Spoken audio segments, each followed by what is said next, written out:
Welcome back to the Surf Mastery Podcast. Today's guest is Matt Griggs. Matt Griggs first appeared on the show back in episode 4. Matt is a high-performance coach working out of Sydney and online. He's the former coach of the Rip Curl team, including Mick Fanning and Taylor Knox. And this episode follows on from the previous one that I just released with Taylor Knox, where we started to get into Kelee Meditation and how it affected his life and his surfing. And in this episode, we really get into it. So I bring you. And there's awareness in the surf, and usually the consequences, are you miss a wave or you bog a rail. But in life, if you miss those opportunities for awareness and making a better decision, sometimes the repercussions can be a little more serious. What a metaphor for life, just surfing and how it relates to life. You have to be present, you know what I mean? You can't sort of start thinking about else at the same time. You need to do a duck dive, or you might mistime it. You can't have your thoughts too far ahead of yourself. You've got to go with the pace of the wave. You can't run over the top of it with too much energy. I would look at that as having grace or style, where you meet the wave's energy in the middle. You don't run over the top of it, or you don't use too little energy where the wave kind of makes you look weak. So it forces you to connect, and you cannot connect to the wave or the ocean unless you're connected to yourself. I think every surfer will kind of know that. If you're not in a good state of mind, the waves don't seem to come. Not just in terms of wave selection, but get your mind into a state of flow, and your session, your surfing should go into a state of flow as well. Sometimes I feel like time slows down and I have time to sort of to cut a bad habit off and try and re-implement a new technique. Like I got a bad habit of, when I'm paddling into a wave, of just looking down the line. And sometimes I don't even realize I'm doing it until the wave's finished, and then I look back in hindsight and I should have done that. Whereas sometimes I'm paddling into a wave and time slows down and I look down, okay, where's the power zone at the bottom of the wave? And I'm implementing that new technique. But there's a big inconsistency there. And there's also a big inconsistency of my skill level as well, because sometimes I'll go out and I'll surprise myself with how much I've learned and improved in my surfing. But then sometimes I'll feel like a kook almost. And that makes me feel a little bit uneasy, especially if the waves are sort of turning on and I'm unsure of whether should I go for that wave, or am I just putting myself at risk? So that's where I'm at with my surfing. It's sort of, so if you were to be my coach in this situation, how would we go from that? Yeah, let's help you, and in the process try and help many others as well, because that's quite a common problem. First of all, you'll see that with the greats, it doesn't matter in what sport, that the difference between their best and their worst performance isn't much. A bad day still looks very good. So then we've got to go, okay, well, where is the holes coming from? You know what I mean? Where are the mistakes creeping in? It can be anything. It can be, you're trying something that you don't know as well as you could have. You haven't been taught the technique properly. You might have a physical limitation, which I doubt. Most of the time it's a mental block, because, as you said, you're paddling into the wave and you're looking too far down the line. And this is one of the most common mistakes I see, whether it's paddling in or whether it's when you're actually surfing, is someone's attention goes too far ahead of themselves. And what happens then is your attention becomes split between where you are and what you're looking at. So if you split your attention, half of your presence is somewhere else, half of your presence is where you are. You're not present in the turn, and therefore you cannot be fully committed to where you are. Whether it's to take off, I've seen plenty of people try to get under a ledge and try to pull into a barrel off the takeoff, and their attention is too far ahead of themselves, and they're not paying attention to what they need to be doing right here, right now. And therefore that block interferes with the technical process, and they fall. And this is just one of the, I think it needs to be rule number one. If you're going to improve at something, whether it's taking off under a barrel, whether it's anything in life, rule number one, I think, needs to be learn how to pay attention and learn how to be present. That's whether you're learning how to stand up for the first time, or whether you're taking off at Waimea Bay, to be fully present in the moment. Or if you're on the world tour and you're putting all your attention into one turn at a time. Why is it that something so simple as just being completely present in the moment seems to be the hardest thing to do? So I think before we go down the road of technique and things like that, first we need to address some of those blocks, because if your attention is distracted, then you just quite simply you won't access the best of your technique. So where do we start? Like I don't even. It's such a heady topic. It's like, yeah, I don't know where to.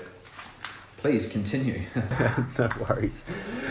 Okay, you said it when you said heady. So what you want to make sure is, you're getting all this information, and I'm sure there's been points where there's just been overload. And for all the listeners too, by the end of this particular podcast, there may be an overload too. So my advice is to write some of these things down, and just capture some of the themes or the points that are really interesting to you and that you feel like you want to put into practice. And just know you can only practice one thing at a time. You cannot multitask, particularly with surfing. Like, what does it feel like when you do a bottom turn and you got two things in your mind? You won't commit to the one turn. So we've got to learn to be present. And there's so many different ways to do that. Of course, like I'm a big believer in meditation, and that's why that's at the heart of what I teach and all my coaching work is teaching people how to meditate, teaching people how to be more present, teaching people how to let go of distracting thoughts, and just not being too heady. It's so common, Mike. I see the young kids sometimes that I coach too. They know what they need to practice. And when they're paddling back out the back, they're relaxed and it's on their mind. Yeah, I know I need to, lift my left arm more on my backhand bottom turn or whatever it is, get my chest to the target more. And then as soon as they take off, they default and they go straight back to what they've already practiced. And this is one of the most important things for any coach or any, aspiring performer in any sport to understand is I think Boris Becker coined it great years ago when he said you don't default to your wishes, you default to your habits. The reason that you default to your habits is you get into slightly stressed mode. As soon as you get into a wave and your energy rises too high, and I think you and your listeners will probably know what I'm talking about, when there's too much energy, and sometimes the energy might just be excitement. And that's positive, of course. Who doesn't like excitement? But when there's too much excitement, your energy defaults into the intellect and you just trigger programs and you go back to how you normally serve.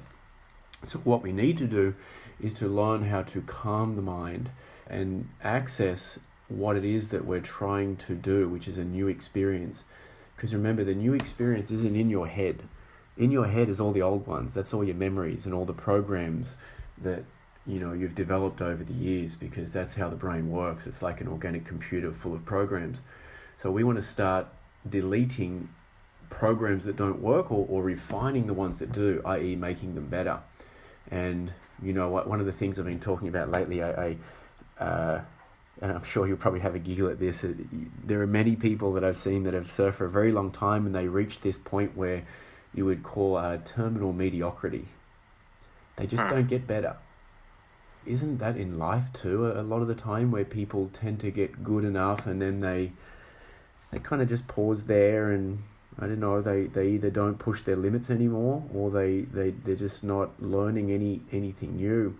So we can address that a little bit later, but back to the original question, we need to learn to detach from stress. We need to learn to enjoy the wave, not stress your way through it, not get into overexcitement or any kind of tension, because then you'll just default to habits, the very thing that you're actually trying to improve. Simply explain, just relax. Try to relax as much as you can.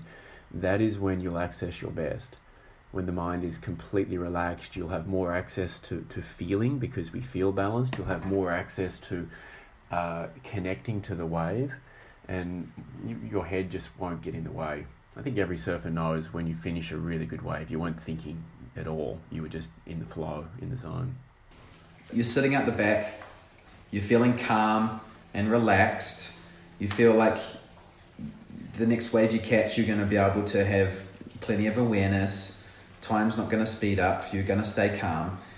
But then all of a sudden, this wave rears up, and next thing you know, you've caught the wave and you've gone back into your same habit. Yes. So whereabouts is that opportunity?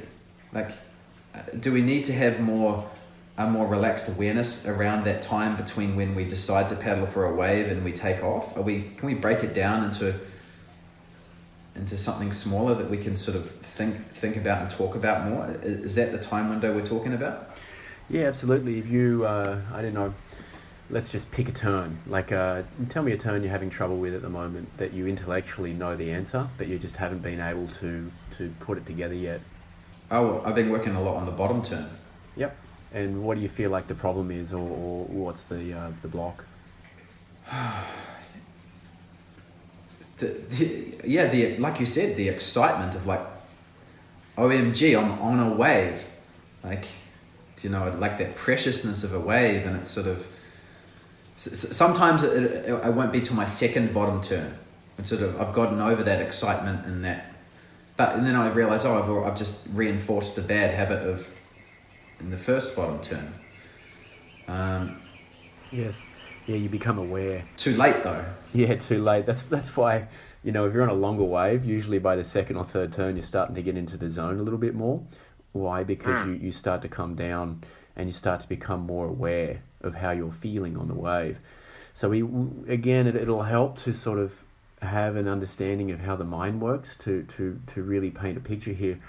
But like I said, when there's too much energy, you'll default into brain function and you'll just trigger these automatic programs. Like yesterday, I was showing people on this particular subject of the bottom turn, who they just tend to put their bottom turn in the same spot all the time. And what we need to do is if you're going to have a different top turn, you need to adjust where you put your bottom turn. For example, floaters, barrels, aerials, you'll do a very shallow bottom turn, but if you want to go vertical, you need to deepen it just to give yourself room to come up vertical. But as soon as you take off, you just follow the patterns that are so ingrained in you because for so long you've been practicing a certain way. And that means this program of that's in you is just so strong that it's hard to beat. It'll overrun you. So as Boris Becker says, you don't default to your wishes, which is to do a better bottom turn. You default to your habits. Why the habits so strong? You've trained them. Good or bad, you've trained them. That's why it's so interesting and so important in the beginning of somebody's development to help them where they don't develop bad habits, because the bad habits tend to be so hard to break compared to teaching someone a new skill, which I find a bit easier.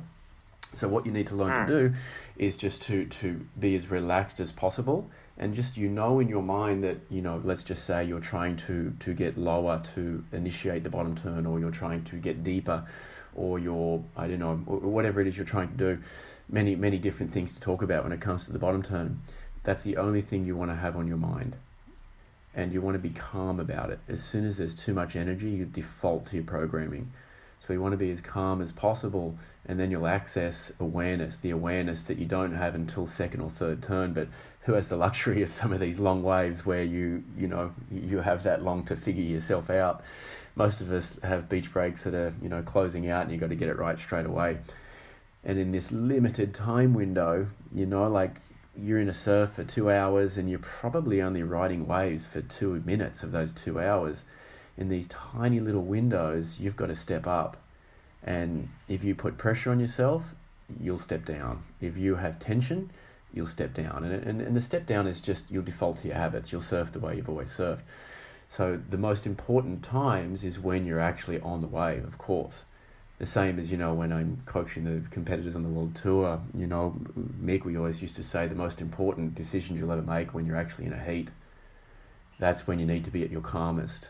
So if you can just go into the wave feeling calm and just knowing, what it is that you're trying to do, and being calm about that and being aware about that, you'll initiate it. And then you'll get an experience, and the experience might be, whoa, that worked, that felt really good, or it might be, yeah, that worked, but it kind of threw my timing off, or it threw my top turn off a little bit. Every time you have a new experience, it's giving you material. And I feel like we're all little mini scientists, we have a hypothesis, whether it's coming from you or a coach saying, if you try this, your bottom turn will get better. You've got to run the experiment.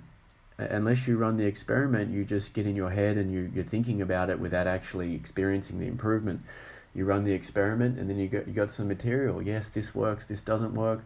And that's really the art of developing is you've got to constantly run experiments and go into new territory of behavior and go into new territory of technique where you're trying something new and you're constantly refining your game and improving. And also too, you talked about you're in danger of just having too much intellectual knowledge because you're learning so much and you're having, talked to so many people that have a vast array of knowledge. You need time to put this into experience. You need time to put this into practice. And you may never even get there, in a decade with all the intellectual stuff you've learned. So really it's about finding what are the things that I really want to work on, that I want to get better at, whether it's in life or in this case surfing, and just practicing something and then having a system of feedback, whether it's someone else watching you or whether it's your own feeling, because the wave, whatever you try, you'll get a result from. And having a system of feedback where you can look at that and go, oh, wow, I can see how that works. And now we've got a new program to build on and to keep refining a better one. Okay, so it's not just about having no thoughts. It's about focusing on one thing in terms of, when you're in the water. Yes. That's a really, tricky conversation, isn't it? Because you want to focus on one thing that helps, not that blocks. Because the wave is this dynamic thing that's constantly changing and you're having to react to what's in front of you. And, unless you're at Kelee's wave pool, it's not a predictable environment. It wasn't that interesting thing to watch because as a coach, I'm looking at that going, whoa, this is the first time that you could, like snowboarding or, like a half pipe, you can actually develop a routine. But most of the time you don't get that luxury. You've got to react to what's in front of you. Yeah, so you want to relax and just focus on the one thought of what it is that you're trying to improve. And that will be the best way forward.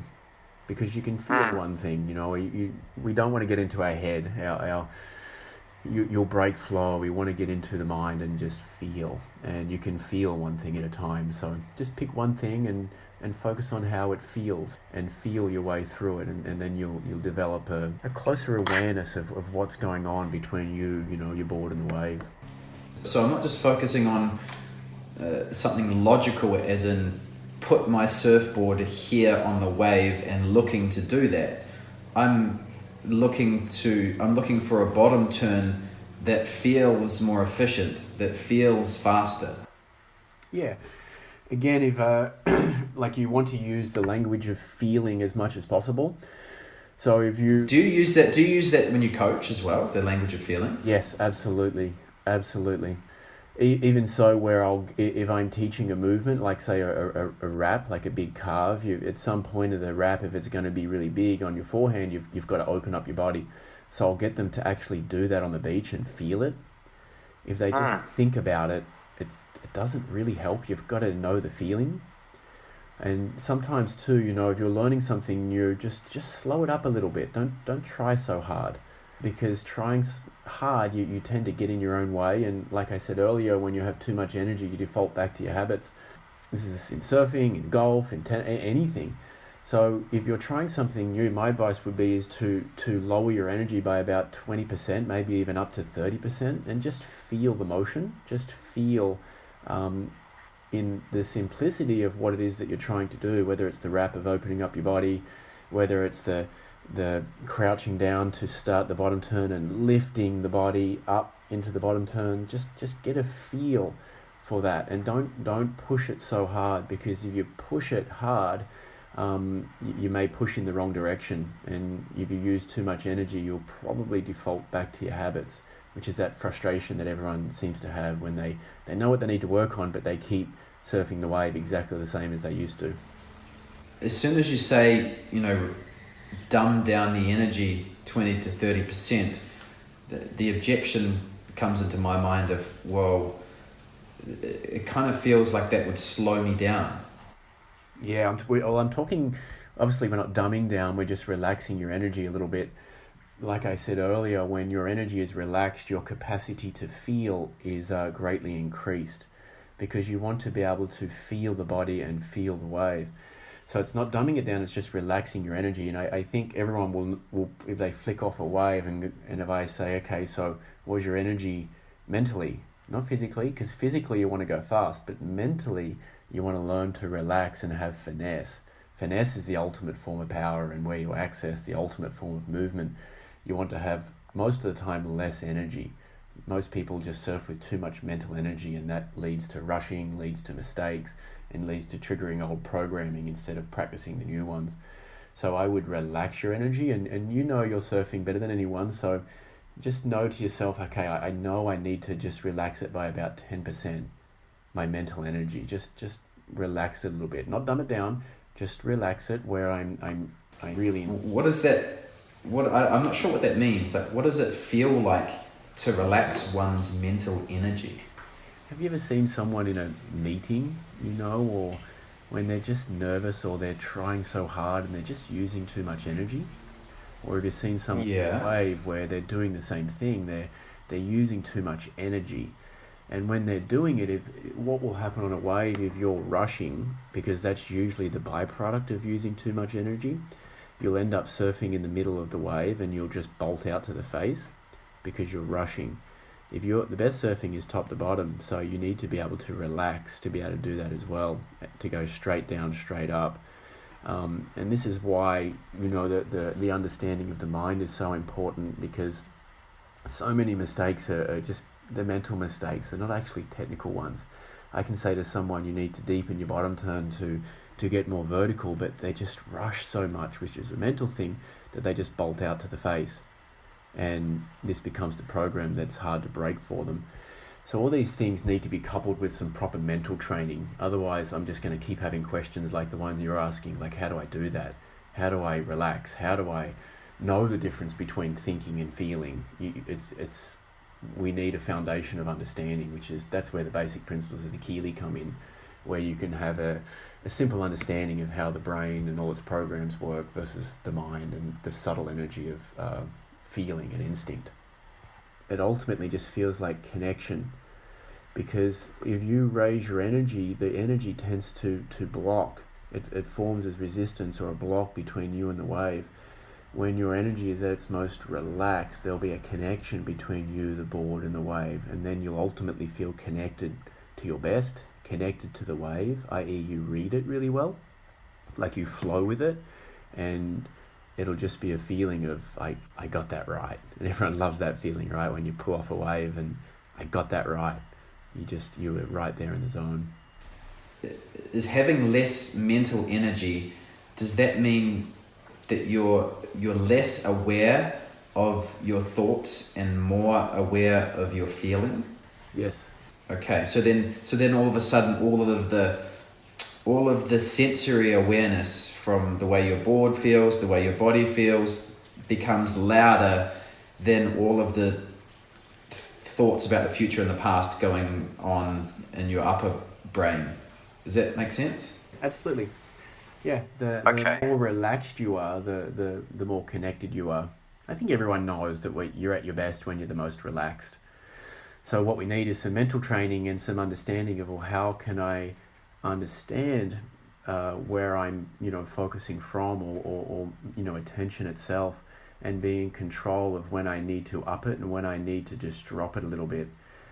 Because there'll be some times where, you can use more energy, like a layback, and because a layback is not a very technical turn, it's just a bit more brute force, you can use more energy. But if you're going to do something really technical, like a whitewash climb or something like that, it requires a bit more feeling and a bit more touch. That's when we need to be able to not only respond on a physical level to up the power, or to crouch and extend and rotate and all those sort of things, but to also adjust your mental energy. Again, I kind of know I'm talking about very abstract things here, so please ask questions where you need to, because it's unfortunately a very unexplored territory, and to me, it's the biggest part of performance. Let alone happiness and health is the state of mind, and being in control of your state of mind, where you're not being ruled by outside things. You're not distracted. You're not surfing with anxiety. You're not surfing with stress. You're not surfing with fear. You're just surfing with awareness. And that awareness, as you alluded to, is a feeling. It's not a thinking. It's a feeling. I guess where the confusion for me is, like, most meditation practices, it's all about, doing it in a calm place. But how is it that, let me question this right. If we learn something about ourselves and our own minds during meditation in a calm, safe place, how does that skill transfer into a potentially unsafe and unique, special place, i.e. paddling into a wave? Yeah, great question. Let me explain. So you're right. When you are meditating, you're typically in a safe place. But there's 2 points to everything in life. There's what you're focused on. In this case, where my focus was your question, or when you're surfing, your focus is a point on the wave, and then there's where you're focused from. So when we meditate, it's supposed to be an inactive being process, and this is, first of all, where a lot of other techniques, they're not necessarily meditation techniques, they're concentration techniques, where you actively focus on a second point, whether it be the breath or whether it be a mantra or whatever it is. So you don't actually develop a relationship with your conscious awareness. It's your conscious awareness that's just a term to describe how aware you are. In this case, let's say on a wave. So as you start to play around with Kelee Meditation, and the conscious awareness is one of the first principles, you start to develop a closer relationship with your conscious awareness. That means you understand and you can sense where your attention is, and not only where it is, but how it is. So now you're in control of your attention. You can put it where you want to put it. You're not surfing distracted. You're not surfing from fear, because that continues as well. There's many other basic principles that go along with this, where you learn to understand the difference between the brain and the mind, thinking versus feeling, and how you can let go of disharmonious thoughts, which is really the whole point of meditation in the first place. It's to let go of disharmonious thoughts and open up to greater awareness. And you look at the greatest surfers, they just have an awareness, that's hard to describe, an awareness of knowing where they are in the ocean, an awareness of knowing where they are in a wave. This is so important to couple with your technical and physical and tactical development, is to have greater self-awareness and greater awareness of your outside environment, the second point I was talking about. And then you can dance with the wave instead of running over the top of it. You can connect to it instead of having too many thoughts or too much impatience or too much stress or too much thinking get in the way. Strong mind, not just a strong body. So meditation is making this single point of consciousness and awareness more obvious. Yes. You're also practicing not to attach that point or that awareness to anything that's what not important or a bad habit, or... Yeah, that's right. Okay, so if we relate it back to paddling into a wave, just as kind of a thought experiment, sitting out the back, through my meditation practice, I've become more aware of my single point of consciousness and my awareness. The way my body feels, the way the water feels is louder than my self-talk. And then as that wave comes, I'm trying to not let the fear and anxiety of that preciousness of the wave override that single feeling. Yeah, that feeling of awareness, exactly. Because you'll see that wave and you'll know it. So it's really important to learn where this point of consciousness and awareness is in a safe place, because it's the loudest then, and then that skill can be transferred into your sport. Absolutely, yes. It makes sense. Yeah, I think everyone will realise that their biggest influence on their life and their surfing is their state of mind. And And for anyone that wants to do further study, we can go where you want with the conversation. They can just, get online and buy some of the Kelee books and do further study on the basic principles and how to actually do it. But even the lesson of wave selection, Mike, I don't think a good surfer really needs a lesson in what a good wave looks like. What they really need is patience. What they really need is the mental strength to let that first wave go that every single other sheep is going for. If you notice that, everyone seems to want that first wave of their set. They jump, they rush. Oh, I better go this one. They're coming from a place of fear or anxiety instead of just relaxing and knowing, if they're really paying attention to their life experience, that the first wave of the set is very rarely the best one. So you relax and you're comfortable within yourself to let this wave go, even though it might be a good wave, and then you see it, the one behind it. You were just relaxed and you stayed with that knowing. You didn't freak out. There wasn't a block between your perception and the actual action. But then obviously thoughts of missed opportunities come into play. Yeah, fear of failure, fear of making a mistake. I mean, I know you're going to interview Taylorson, Knoxy, and that was a thing that drove his career, negatively for a little while, was a fear of making mistakes. He actually attracted the mistakes because he feared making them. Through the process of doing this meditation, he largely lost all those fears and came home so strong in the back end of his career. So we've got to look at what's the driving force. And of course, everyone, if I say, so why do you surf, Mike? You're going to say something like, I love it. I love the feeling of being on a wave. And so then my next question will be, well, are you really feeling it when you're on the wave? Or are you surfing with tension? Are you flicking off and going, oh man, I should have done this, I should have done that? So your ability to relax and actually enjoy the experience of the wave and surf from that place of love and surf from that place of presence and awareness will not only increase your enjoyment, but it'll obviously increase your improvement as well. We're jumping in the deep end, Mike. We're moving into abstract territory, which is good. Yeah, like you said before, intellectually and technically, I've got so many tips and tricks and techniques in my brain.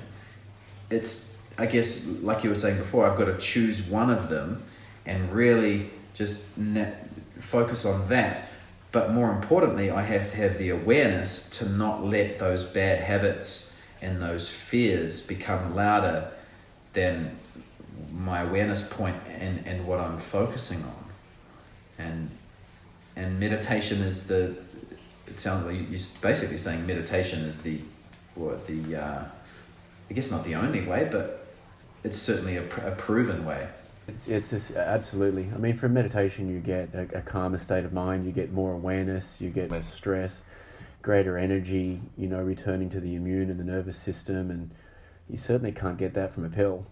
So it's a pretty important thing. Yeah, meditation is not the only way, but it's certainly a way to develop greater mental strength.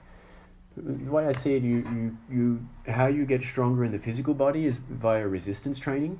You push things around, and whether it's your own body weight or weights and stuff like that, and you get physically stronger.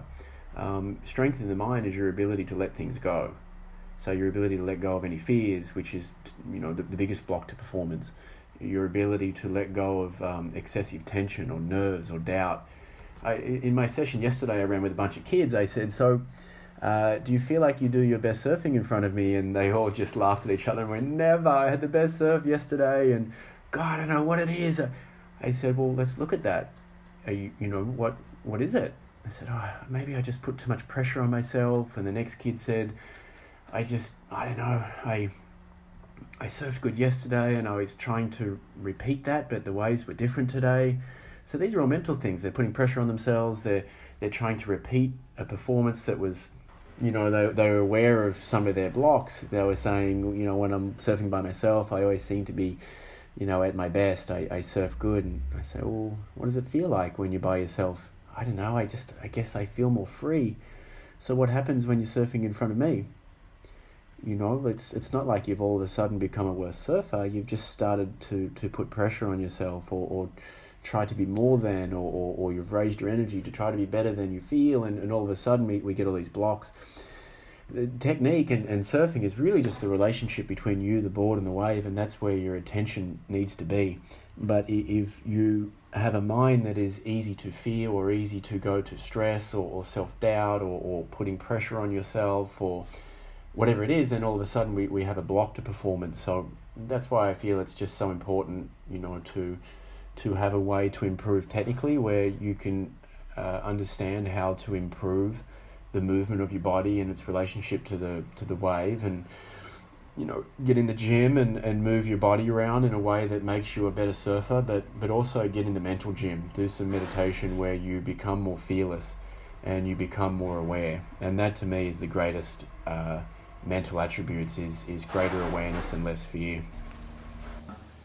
The ocean is not just the playground, it's also the testing ground for some of this stuff. Something Michael Gervais said to me, and that thought has stuck with me a lot, and especially recently when I'm now just sort of really coming to terms with and understanding that it's not just my technique and my equipment that I need to work on.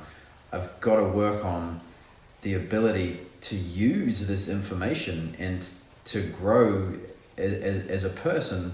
And that's not just in surfing, it's in other aspects of my life, like in a relationship. Like, how am I going to react to my partner when she says this? Oh, I read a book and they said do this, but then next time it happens, you find yourself caught up in your own anger, and so again, you realize you've missed an opportunity to implement a better relationship strategy, but you didn't have the awareness to change it in that moment. So again, it comes back to that awareness in other aspects of your life, whether that's time management or financial management. So we're talking about something pretty important.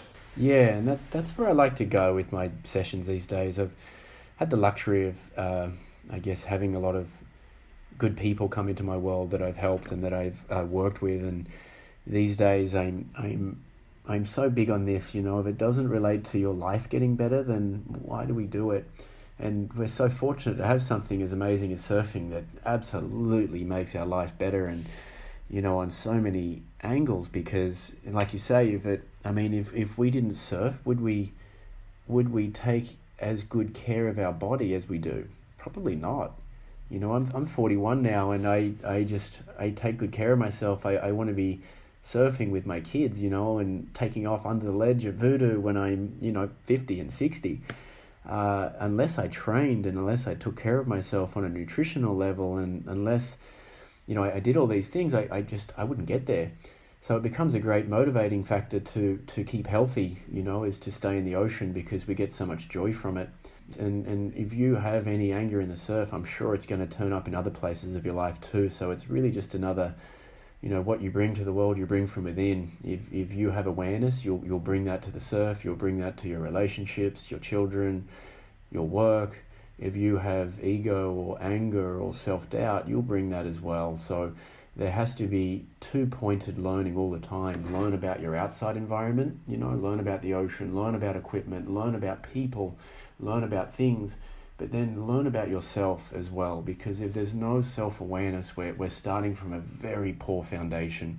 To me, self-awareness needs to be the foundation for any development, because all trouble comes from not understanding yourself. All trouble comes from not understanding yourself. Yes. Can you give me an example of trouble? Yeah, anger, frustration, and it's Buddha that says all suffering is self-created. We create stuff, and this is again where the intellect can interfere, because while the brain is amazing at solving problems like 1 + 1, it can also be amazing at creating problems. If I say to you right now, how many problems has your brain solved and how many problems has your brain created, you'd probably have a little giggle and go, yeah, probably 50-50. So you hear what I'm saying? So we want to be in a place where you're not creating any undue trouble, where you're not creating fear, because the only real fear is when you're actually in physical danger. Yet people live in fear and stress constantly, and this is just robbing their energy and their immune system, of so much life force energy, and compromising their health. And we've got this epidemic of autoimmune disorders and stuff like that, to me all because of a mental level. So if you create, a conceptualize something like I'm not good enough, or I'm not going to be good at this, or, I've never been a big wave surfer, so I'm never going to be, you can just create a block and you'll never experience, something magical like a big wave, because you've made an agreement, a belief system within your own mind that you'll never do that. And belief systems are very powerful, so be very careful of what you create.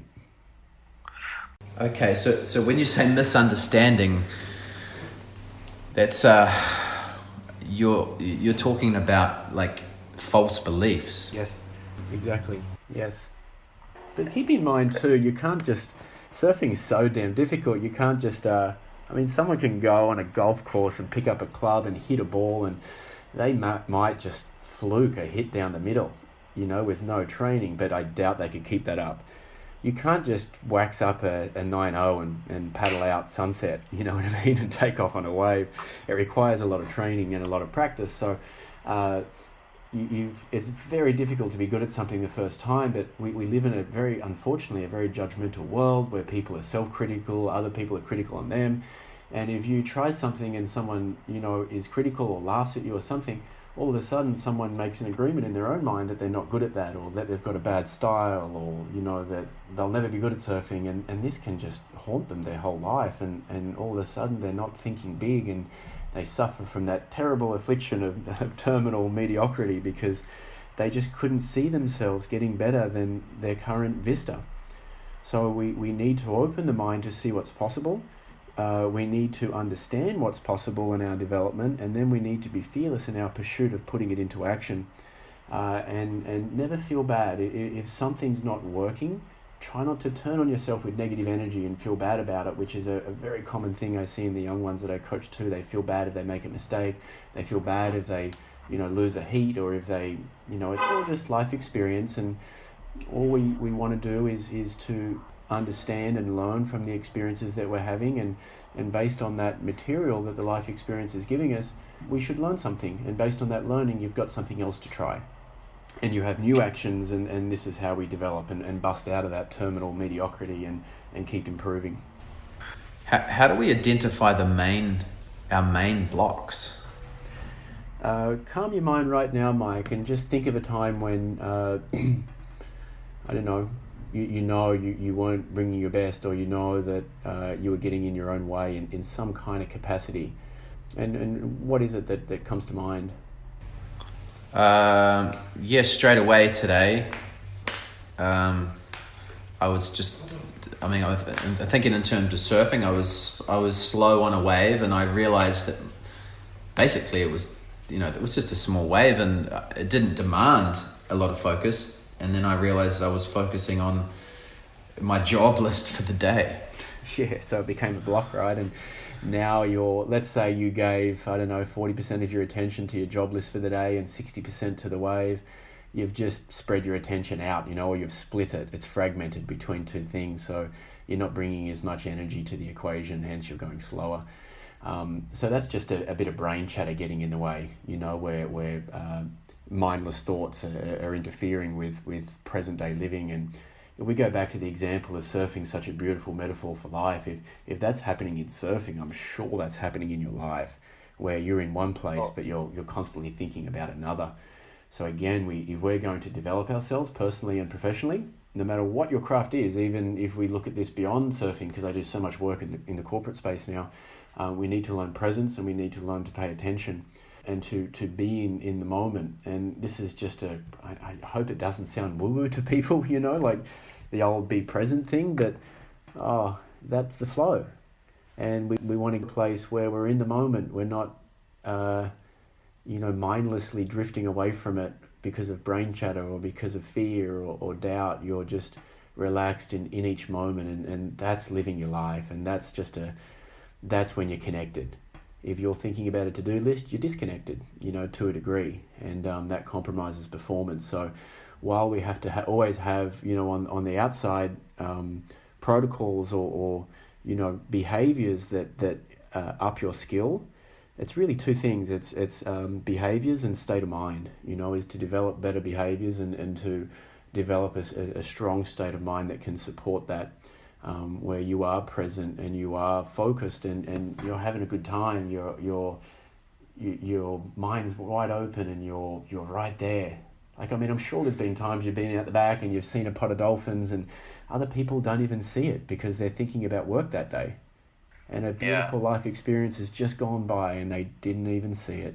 You know, this is a constant thing, because if I reference just some of the basic principles of the Kelee, at eye level is the surface of your mind, which becomes a reception point. Like if I say pay attention to where you're, where you think about things or where you make decisions, it's just at eye level. This is the surface of the mind. So this is a point of reception for incoming information, via the physical senses, three-dimensional shapes and movement and, sights and sounds and things like that. But also the abstract nature of emotion and ideas that seem to come out of nowhere. Everyone will be familiar with being in the shower or going for a walk along the beach or just driving or running, and you're not thinking about anything, and all of a sudden an amazing idea comes to mind. So if we can get thinking out of the way and just get your mind into a place where it's open to receive life, you just don't miss as much stuff. And life is amazing. People just missing it all because they're just looping through their head and they're not really paying attention. Yeah, I can relate to that. The other day when I was at the beach and I was just about to suit up and go surfing, and then I got a phone call, and it turned out to be quite an important phone call that I kind of messed up because I was looking at the waves and I was surfing the waves while I was talking on the phone, and then I wasn't able to have an on-to-it conversation with the person, and I kind of missed an opportunity, sadly, because I wasn't present. I was thinking about my surf, which was in the future. And then when I went surfing afterwards, and then the whole time I'm in the water, I'm thinking about, damn, I really messed up that phone call. So it was like, I was my own worst enemy on two levels there.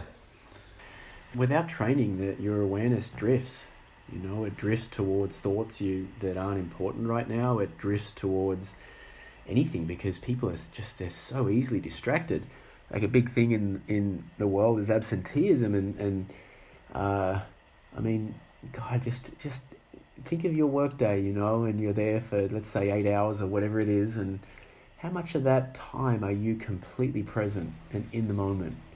Oh yeah, most people, including myself, is not enough. Yeah, so now we're wondering why meditation is so important, because you train yourself to be more consciously aware and to be present. So now you can enjoy the experience of life. Now you can not miss anything, including opportunities like the one that came your way, because sometimes opportunities come in a very subtle way where you need to be really aware to see them. You need to be really receptive. So with the training of Kelee Meditation, you train yourself to be very consciously aware and very receptive, and to not panic, to not stress, to stay grounded and to stay centered as you're living the experience of life. And it's not to say that you're not having fun, because you've got a big smile on your face and you're just open and just you're living, and you're not stuck in the measurement of it and who's watching. And I used to get stuck in that when I was a bit younger, like when I was first starting to compete, where I think when we're young, we all need attention.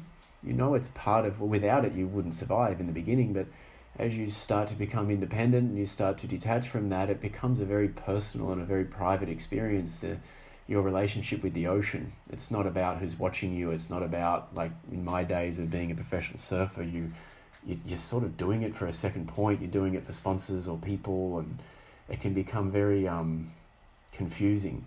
And then all of a sudden, whether you're a professional or not, I think it's a lot better just to have this personal connection where it's just you, the board, and the wave, and there's no interference to that, and you'll get the most out of your developed ability, and you'll also get the most out of your enjoyment as well. Yeah. Let's say one becomes more aware and more able to detach from fear in surfing. And it's obviously always going to be somewhat of a work in progress, I guess. You can always get better at that. But I'm guessing it gets easier if you do that in all aspects of your life, because if you're doing it at work and you're making better work decisions and better relationship decisions, then when you're surfing, you're less likely for any sort of worry or fear in your work or your relationships to enter your mind when you're surfing. So it kind of has a knock-on effect. Yeah, absolutely it does. Yeah, keep in mind we were talking about self-awareness here. You know, there's learning about outside things, people, places and things, and then there's learning about yourself. If you know, some people can get angry and they don't even know it, and they vent at someone, or they just say something really inconsiderate, and now we've got a problem.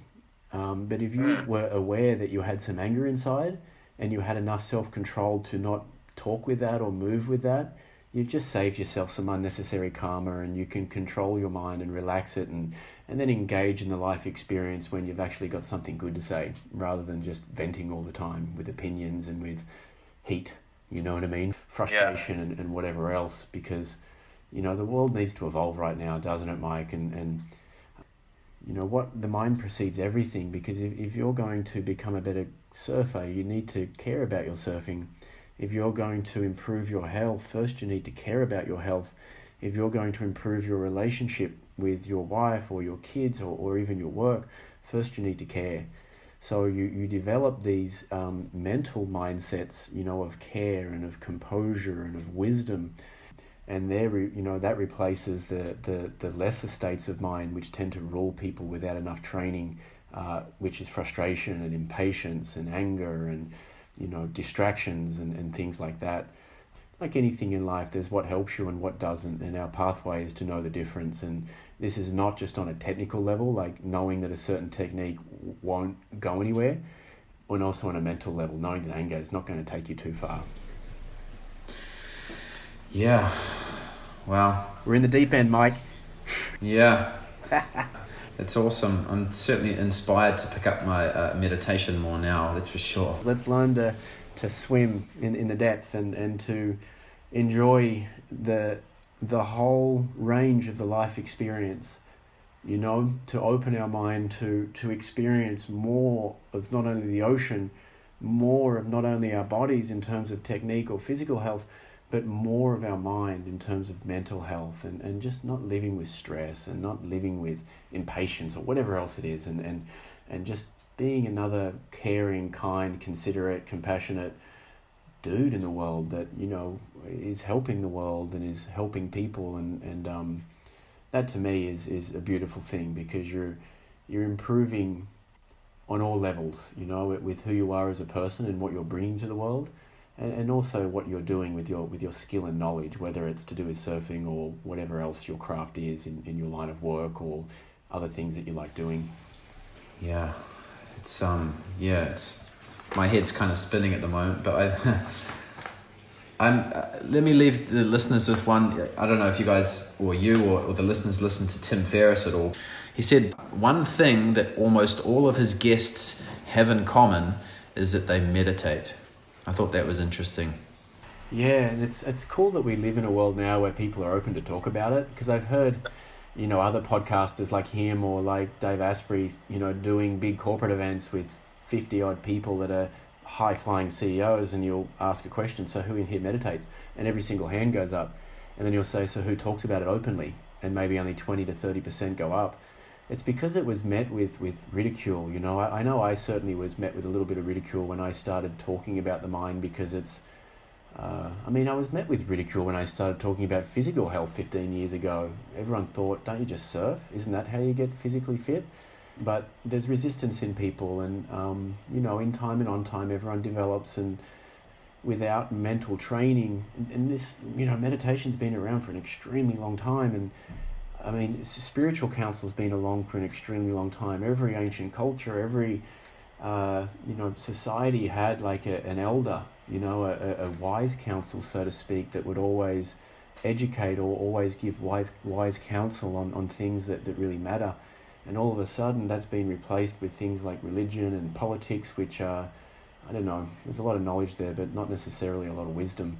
So to me, it's encouraging that the guys like Tim, who have a lot of pull, are actually talking about this now and saying, hey, you know what? The most elite minds in the world meditate, and they have been for a very long time. And there's a reason why they do that. There's a reason why they're developing. And hey, maybe you should look into it. But no pressure. Do what you want to do, and you where you're at because of you. So take responsibility for your own life. But if you want to improve your state of mind, or even just your surfing, if we jump back into the shallow end of the pool, it's pretty hard to do that if you don't have at least some input with your state of mind and a way to train it. You mentioned the Kelee books, and I'll put links to that in the show notes. But you've also got, can I ask you about your up-and-coming surfing trip? Yes. Yeah, so Taylor Knox and Taylor, who used to be on the Rip Curl team, and I used to coach, we're great buddies, and he's the one that actually introduced me to Kelee Meditation. He's got 16, 17 years experience of doing it, and so we had an idea to do a trip last year, which was very successful. We went to the Maldives on a luxurious boat and took a bunch of my corporate clients there, and we just did daily meditation sessions and understanding self-awareness. And then we hired a professional videographer and photographer, so they shot all the sessions so Taylor and I could be in the water with them. And we don't snake them, by the way. We're not one of those people. I've seen that before.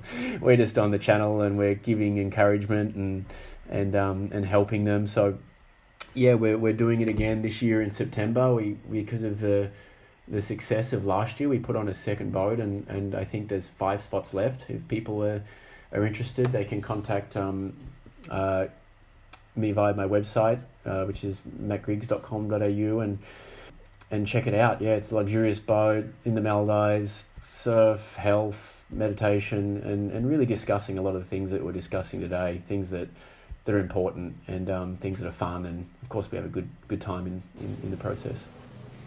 Well, it sounds like an amazing trip.